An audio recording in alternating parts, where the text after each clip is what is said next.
Hi everybody. I'm back from my trip. I had recorded a video while I was still there, kind of recapping everything, but it kept getting interrupted by a medicine alarm I had on my phone, so it ended up being in like 3 parts, and I decided it would just be better if I just did it once I got home. So I'm home. Trip is over. The effects of the trip are not over though.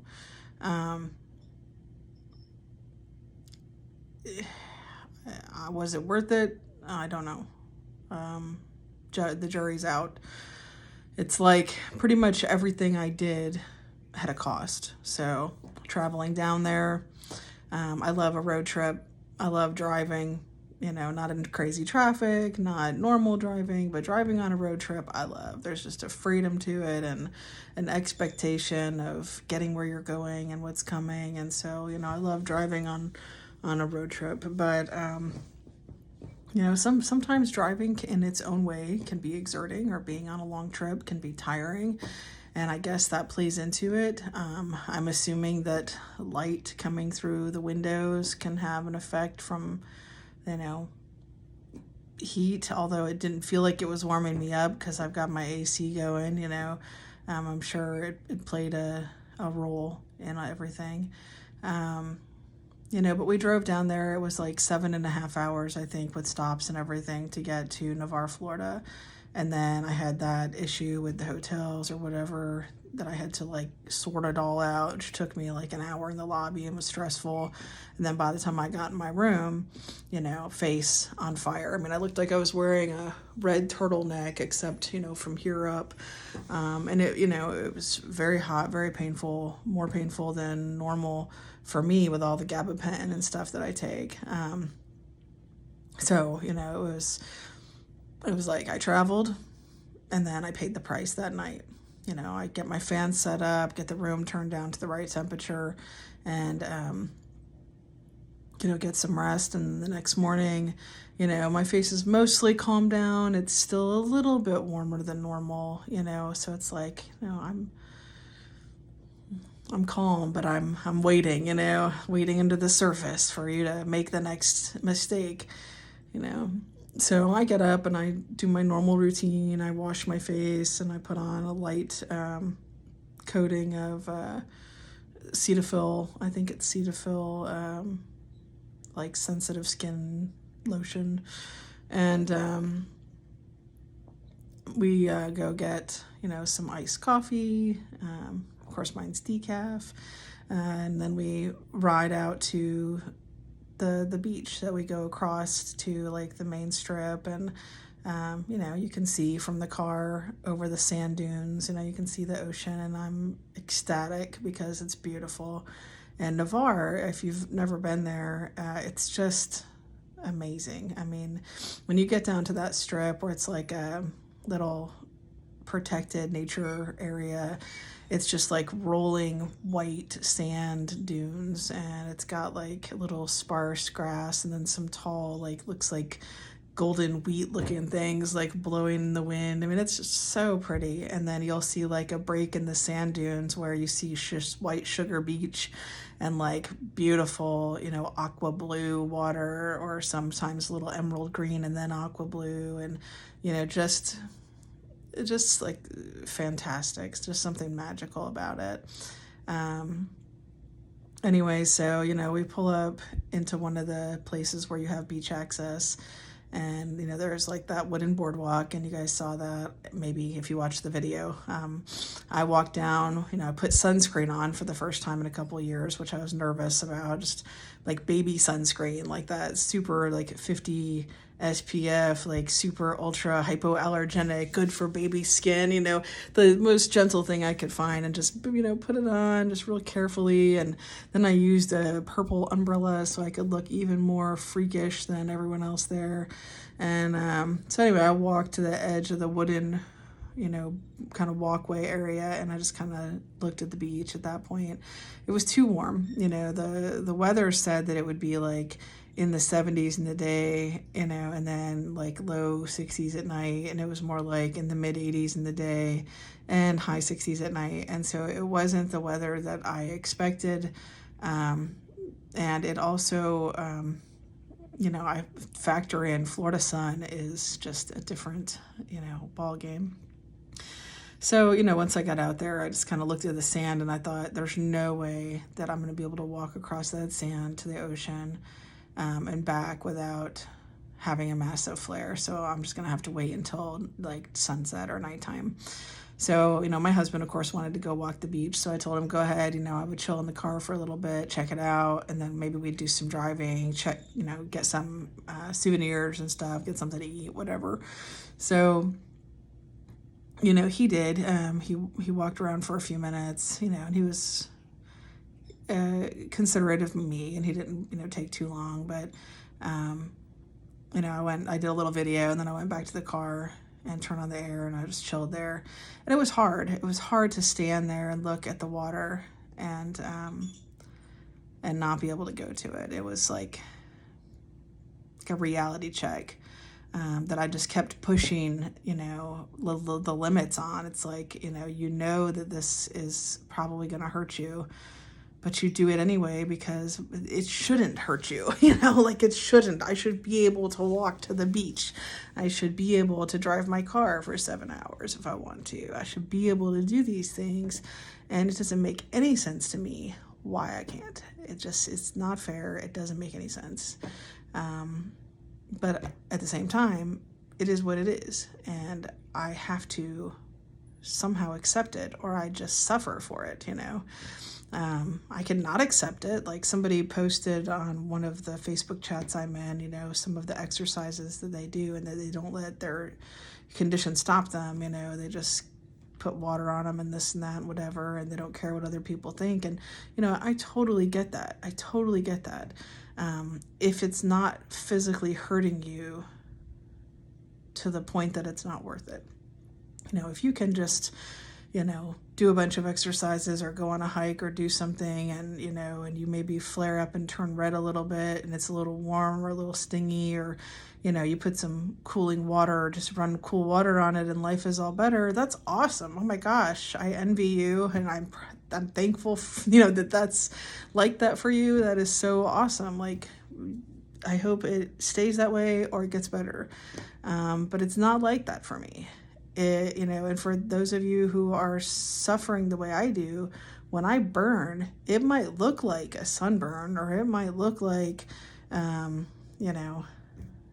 just something minor. I don't know. I don't know what other people think when they see me, but it doesn't feel like that. It feels like someone is holding a burning hot iron to my face, like I'm being branded, and it's scary. It's painful when it's on your face. I think it's exceptionally scary because it's close to your mouth and your nose and your eyes and your ears and your senses, and it's because people can definitely see it, and that I won't say I don't care at all, but I don't care as much. I care about the pain, and I care that it scares me when it starts to act out of character, like when it moves to certain areas I'm not used to, or burns hotter than it should be, or lasts longer than it should, or edema and swelling gets in there. Things like that, they're very bothersome, and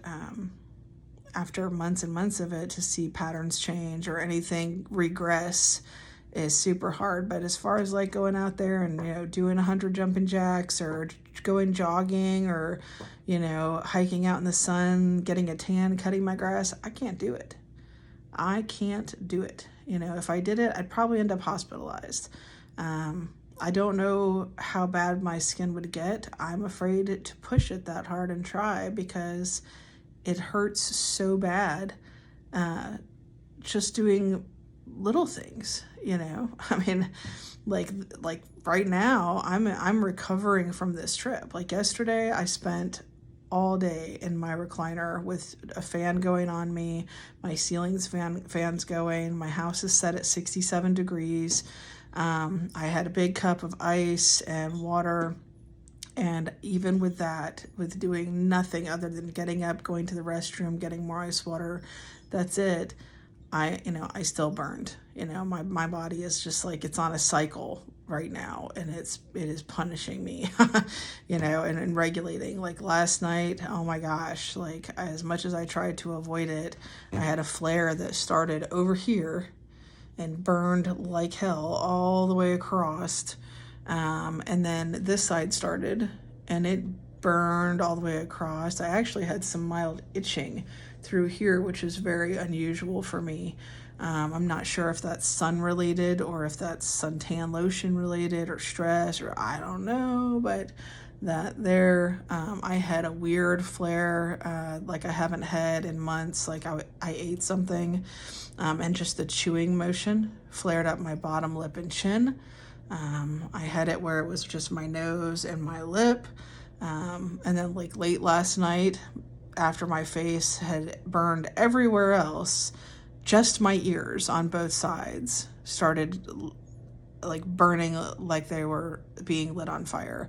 And the same intensity, the same feelings for both ears simultaneously. And it was just like, oh my God, like when is it going to stop? And this went on till about midnight or so. And this is just recovery. This is not something that's my normal daily anymore. It was, I think, before I started metoprolol and gabapentin, it was more like that and that intensity. But since then, since like about a year ago, it has not been this intense, other than like after trips, taking trips. So yeah, it'd be like I'd do one thing and then I'd suffer. Like I'd go to the ocean at night, but walking in the sand is super exerting. And so by the time I got back from walking, just straight across, not like I went up and down the beach. I like went from beach access to beach, walked like in a little small, maybe 12-foot area, and then from the beach back to the access point and to my car, rinsed my feet off, feet are flaring, hands are flaring, face is starting to flare, and then just continues to ramp up for the rest of the night. And it was like, man, I had this glorious moment on the beach where I was like, yes, I did it. I'm here. I made it. I can do this. I can still do this. And then afterwards, it was like, oh my God, should I have done this? Is it worth it? Was it worth it? Like the ocean to me is like, it's weird and it's gonna sound corny, but it's like an old friend. It's just a place that I love.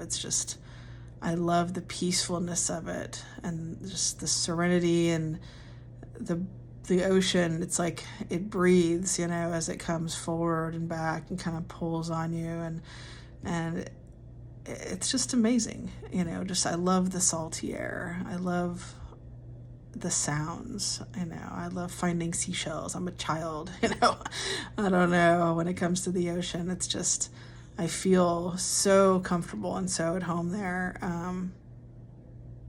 But now I know that I'm not going back. Not like this, not until I'm either better or I have like, maybe I'm going from Seattle or somewhere colder, or I've got some kind of sand wheelchair I can use, or something that's going to let me go without the suffering, because I can't take it. I'm just being real. Like, I can't take this getting worse. What I've gotten it to after like, all these doctor's appointments and all these tests and all these medicines and all the medicines I take every single day, like probably killing my liver and my brain and giving me brain fog and making me more overweight than I already am. All this stuff that I never would have taken before I got sick with this illness, these illnesses, these conditions. I can't let my desire to go on a trip to the beach set me back a year. So I am like really praying that my body just calms down, that whatever I ticked off in there, that it settles down and it gets back to its abnormal normal, so that I can at least feel that. And then I'm going to have to sit down and figure out what I'm going to do next. Like, how am I going to live with this condition? Is it going to be moving to a colder place so that I can spend more time outside? Because I don't want to be a vampire, you know. I'm sure it might have been cool when I was like, you know, a teenager and going to goth clubs, you know, or like, no offense, you know, like, dude, we all did it. We all did something weird or whatever, but, you know, or identified in a different way. But, you know, I'm like about to turn 44. I like being outside. I like the sun, you know. I don't want to be stuck in my house, afraid to go out, knowing that I'm going to suffer. You know, can't really go visit people because you don't know what temperature they keep their house. You know, look forward to winter, but then even winter has temperature changes and going inside to outside. You know, wind is nice, but too much wind can trigger you. You know, I mean, it's just, I feel like the boy in the plastic bubble or whatever, you know, like you just can't go anywhere, can't do anything. And I know we're social creatures by nature. Like, I need to have a social existence. I need to be able to go sit in my church pew, you know, without my face being on fire. And I need to know how to filter questions for people.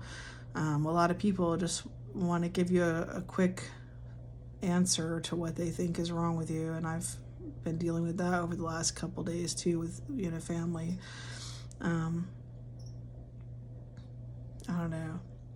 So a couple more things and I'll wrap it up because I'm wandering in my thoughts. Big surprise. But so we went you know, to the beach that day and then paid for it later. And, you know, the next day, my husband was like, well, it's our last day here, you know, do you want to go walk on the beach or anything else? And I told him, I was like, no. And he, you know, he didn't seem totally surprised, but he did, you know, and then he also seemed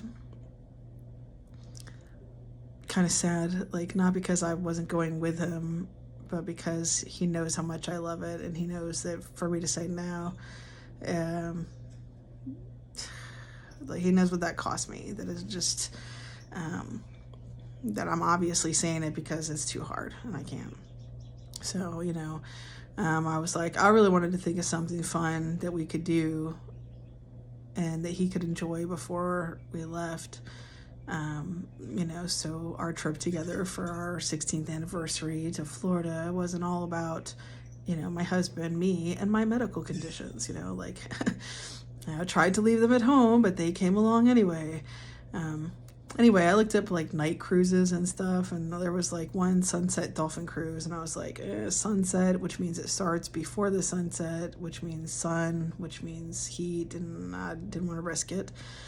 And the other one was like some kind of tiki boat thing, like some circular, like little tiki raft where, like, you know, I don't know, 6 people and Captain Spock or whatever, you know, are there.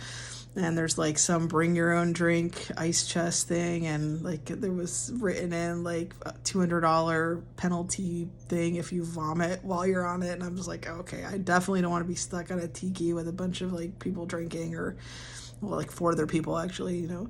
It's just like, nah, this is not a thing I want to do. But it was like a night thing where you floated around for like an hour and 45 minutes and saw like the Destin city lights, and I was like, oh, it sounds pretty and it sounds cool, but, you know, will I flare? I don't know. Do I want to be around other people? Not really. So I don't know. So we didn't do that one. I found one that was a glow kayaking at night. So you have like a clear kayak, and it's got some kind of glow lights in it, and you go out in the bay and kayak in the ocean. And I was like, well, you know, paddling could be exerting, you know, and I have frozen shoulder from a car accident where somebody rear-ended me like back in April, so I've been going through physical therapy for my frozen shoulder. So rowing would have to be precariously careful somehow. Like I'd have to be just really, really careful. Like maybe like row a few times and then let the current carry me or whatever. So I was like, okay, I could try that. Maybe. So I told my husband about it and I was like, let's just go down there and look before we sign up or anything so we can see what we're getting into. So we went down and we looked and we're like, maybe, you know, it was like pretty windy out. It was totally dark, no sun, you know, it was like low 70s, so still warmer than I'd like, but good breeze, really good breeze. And I wasn't flaring at the moment, although I did kind of still feel like it was right there under the surface, like it had been. So we decided to do it, and there was this little tiny shack of a sign-up place, and he went in and then he, you know, doesn't like filling stuff out. So he asked me to go in and it was like 90 degrees in there, no air, just hot. And I was like, hey, I can't go in there. Like it's too hot. And, you know, he was just not going to do it if I didn't fill it out because he didn't, I don't know, a guy thing. He was just not comfortable filling out the papers. So I asked, like, it was on some kind of little screen, like kiosk thing, I don't know, but or whatever they call them, but I was like, can I bring it out here? And she was like, no. And I was like, okay. So, you know, determination and willpower, you know, I went in, thought maybe if I just do it really fast, but by the time I got that thing filled out and signed, I was flaring up, and it was like the flare was like my nose and then under this eye across here, just this area like this. And I was feeling like it wanted to spread over here. If it had, it was just going to go down and then all over. So I like went back to my car, turned on the AC, and I'm like trying really hard to just let it cool off. Just let it cool off enough that, you know, it'll calm down so I can go. Because I was like, before I felt okay about it because I was not having a flare. And now I'm having a flare, and I'm going to go get in a kayak, and I'm going to kayak in the ocean with a flare. This doesn't seem like a very smart idea, you know.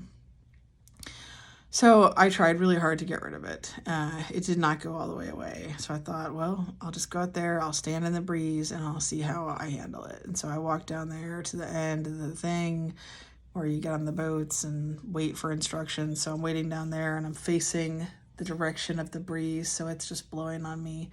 And they come down, they give instructions, and then they introduce us to our boats. And I still have this flare right here, but I'm like, you know what, maybe on the water, you know, I'll just sit there and let the breeze just hit me and it'll be okay. And you know what, for a while it was. Like we got in these boats, I paddled out.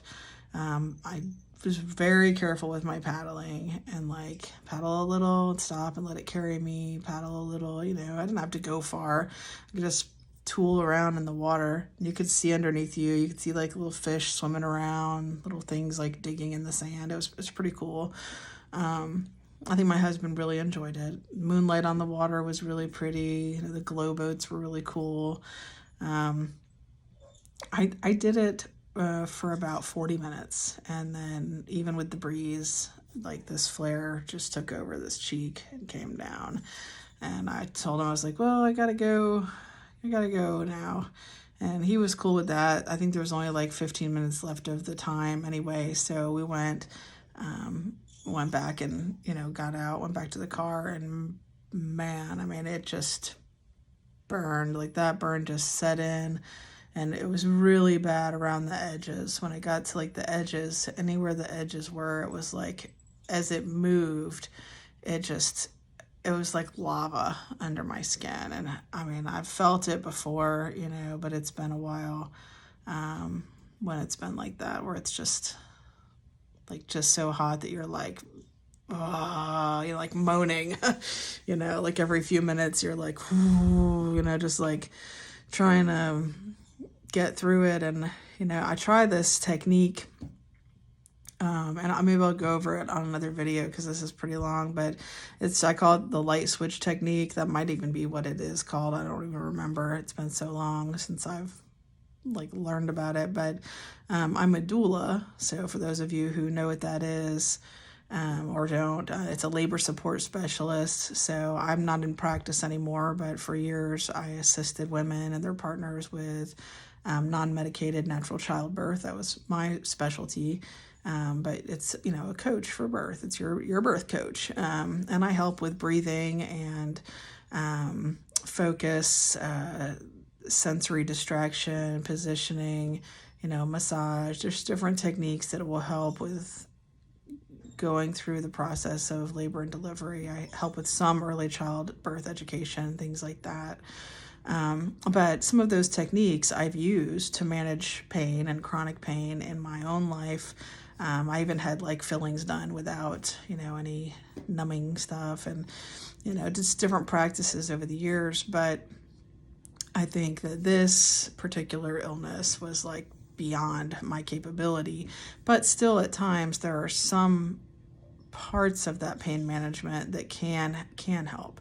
One of them is relaxation. I know anytime you're having severe pain, what you want to do, what your body's telling you to do is to tighten, tense up, you just want to curl up in a ball, and what you need to do is relax and just let it go. Just, relax against the pain. And that's kind of the mantra almost that I built, is every time that pain comes, you just become more relaxed. It's like your weapon fighting it back is just relaxing and letting it go. So this light switch technique that I use is really just like checking and releasing from your head to your toes any tension that you might have. And you practice it so often that when you tell yourself relax against the pain, that you just really go from being however tense you are to like limp like a noodle.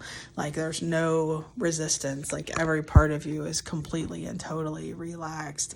And the more the pain comes, the more you relax against it. And sometimes I will do a little, self imaging or imagery where you imagine that you're on a staircase and maybe the bottom is like red hot, and that's where all your pain is and all your tension and all your fear, and at the top of it is like white, perfectly white, cooling, calm, light. And as you go up the stairs with your breathing and with your relaxing, the colors change. You go from red to, like burnt orange, and then maybe a lighter orange, and then maybe, into a shade of yellow, and, and from yellow maybe to green, and then from green it progresses to cool blue, and then gradually that cool blue turns into that white light, and you're at the top of the stairs. And, as you go through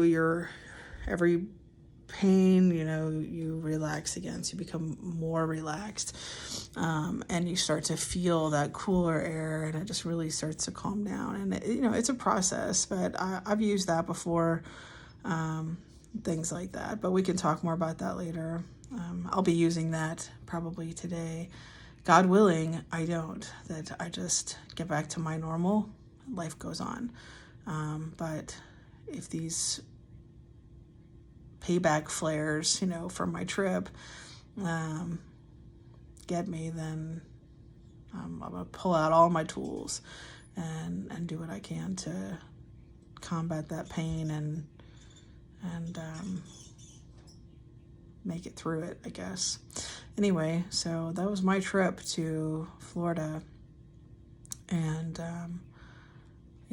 after my face gets back to its abnormal normal, I'm going to try that midodrine or whatever it's called cream that Mayo Clinic made me. I don't want to try it yet because skin's behaving a little bit abnormally for me, and I want to make sure I can judge the benefits or side effects fairly.